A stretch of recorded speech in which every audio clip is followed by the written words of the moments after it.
there's a difference between asking your community for a little help than there is asking for a handout.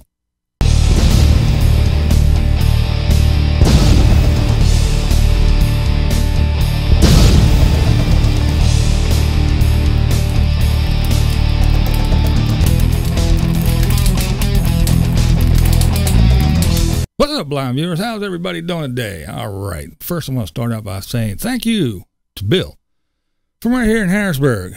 He was out and about and saw some books, thought of the good old BlindViews, picked them up and sent them to me. They were some color pencil drawing books about color pencil drawing and artwork and such.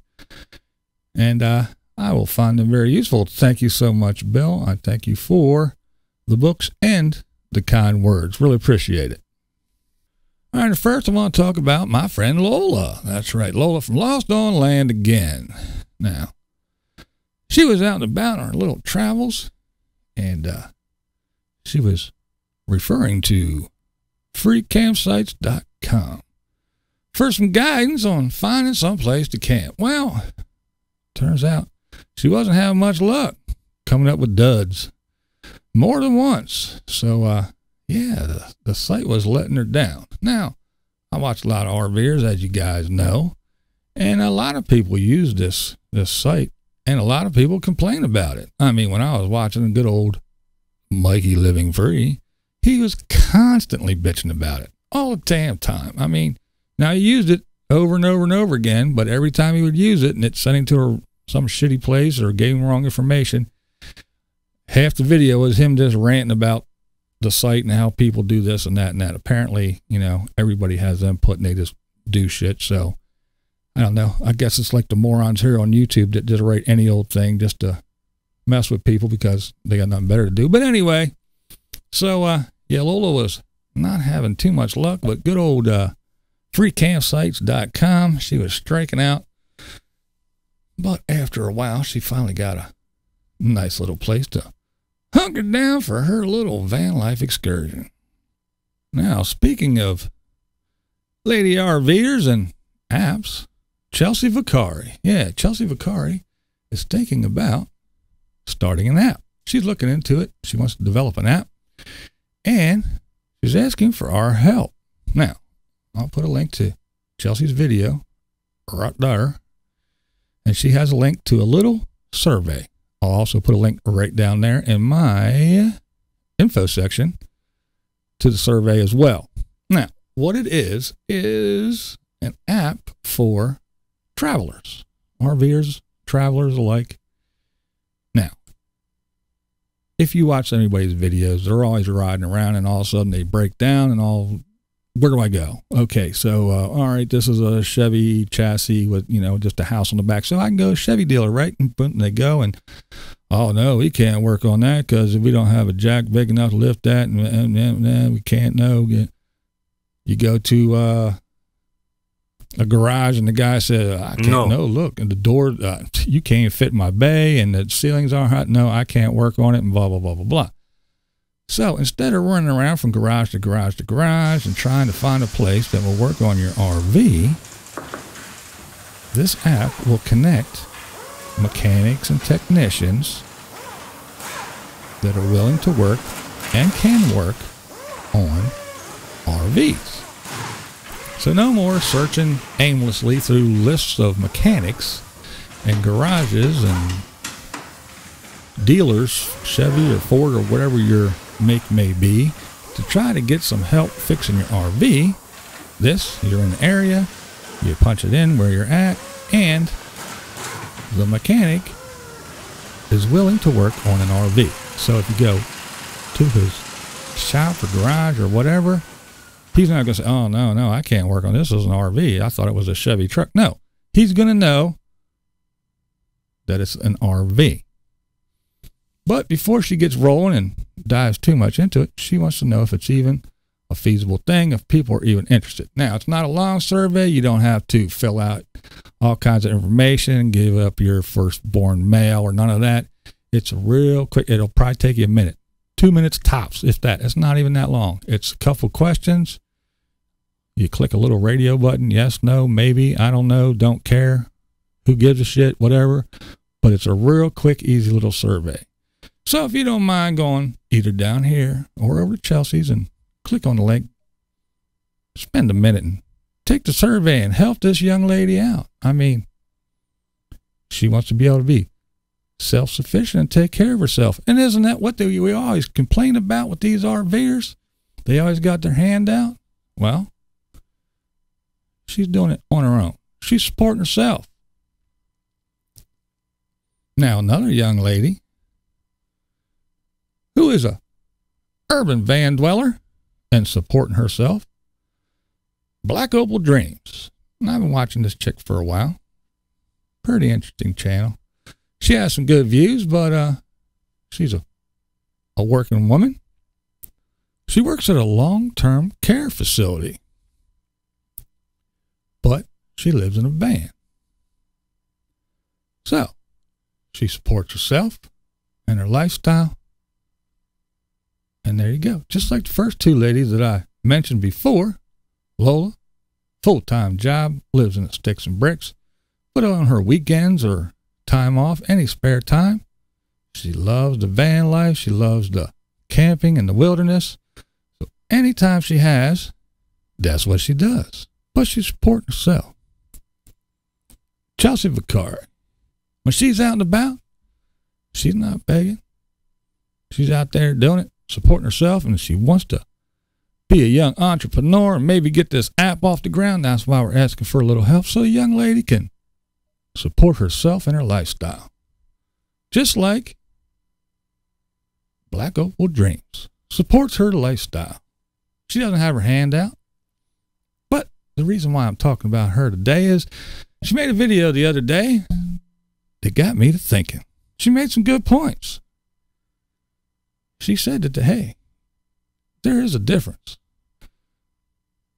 between asking somebody for a little bit of help and guidance than there is for asking someone to support you and just having their hand out. And it's true.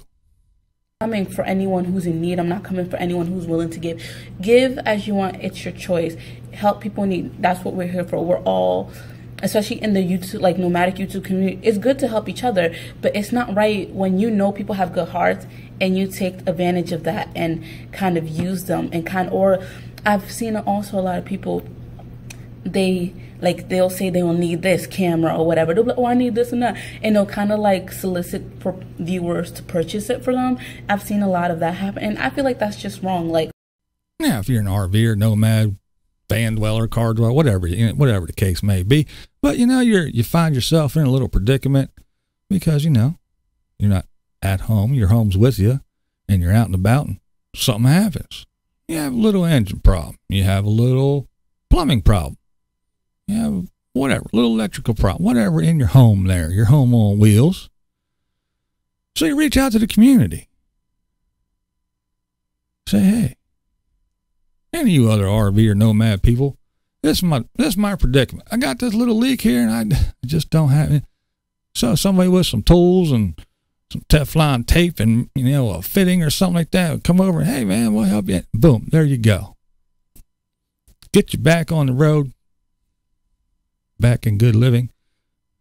Even if it's temporary fix till you get to some place where you can get all the shit that you need.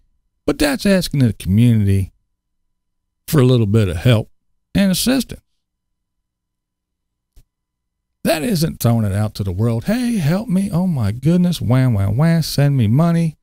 Or go getting it fixed and holding up the receipt. Look, I just had to spend $14.59 to stop my water leak. Wink, wink. Nudge, nudge. Hint, hint. No. It's asking the community for a little bit of help. I mean, we should all do it.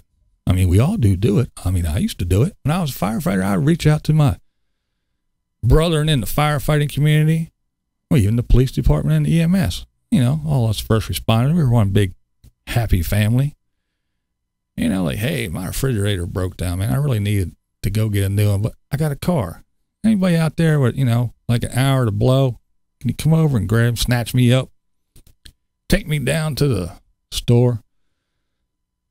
Let me throw this fridge in your back of your truck and help me get it into my house. Sure, you get a couple offers to get some guys come over and give you a hand. When you're done, you pop out a case of beer and you sit around, you drink some beers and thanks, and boom, and everybody goes about to it. That's asking the community for a little bit of help and assistance. And that's not begging. That's just asking your community for help. There ain't nothing wrong with that. The problem arises when this happens. I'm a nomad. I'm a van dweller. I live in my car. I'm an RVer, whatever the case may be. I travel around. Or I don't. I just sit here in this one block. I park on this street every day and sleep in my van. But I'm going to film it for you and show you how I do it. Show you my bed and show you how I open my windows and tell you how I stay cool in the summertime and tell you all about where I find a park and all that good stuff. Or I travel and I show you all around the country. And that's what I do. And I do it all for you. So pay me. That's right. I do this for you and I make these little videos for you to entertain you. It's all for your benefit. So what is the big deal if you pay me? You should pay me. I mean, you go to the movies to watch a movie, you pay the little dude and get a ticket and you go in to watch that movie, right? See, they made that movie for you. And I make these movies for you. That's where I call bullshit. And you know why? Because what is RVing in the nomad lifestyle? Right there's the key word. Key word is lifestyle. It's a lifestyle. So you are running around and you are filming your little escapades and you're telling us all about, this is how you check your tire pressure and this is how you turn on your AC and this is how you start your generator and this is where I poop and this is where, but it's your lifestyle. So if you weren't making these videos, what would you do? Would you sell your RV? Would you go buy a house? Would you dig a hole? Would you live in a cave? What would you do? What would you do? Because you're doing this all for us. And if we really didn't want you to do that, would you stop doing it? No, because it's your lifestyle, a style of living. This is the way you live. So you ain't doing shit for us. It's all for you. You just want us to pay for your lifestyle. That's where the problem comes in. You're not going to stop living and change your whole lifestyle. No. If you put the camera down, what are you going to do? You're still going to live in your RV. You're still going to drive down the highway and you're still going to go to the Grand Canyon and everywhere else. You ain't doing shit for us. You're doing it for you. You're just showing us and expecting us to pay for your lifestyle. You want us to pay you so you can live for free just because you're sticking a camera out your windshield. That's where the problem is. Asking your community for a little help and guidance and assistance. Asking for a handout. This BlindViews, and that's the way I see it. What we do here is go back.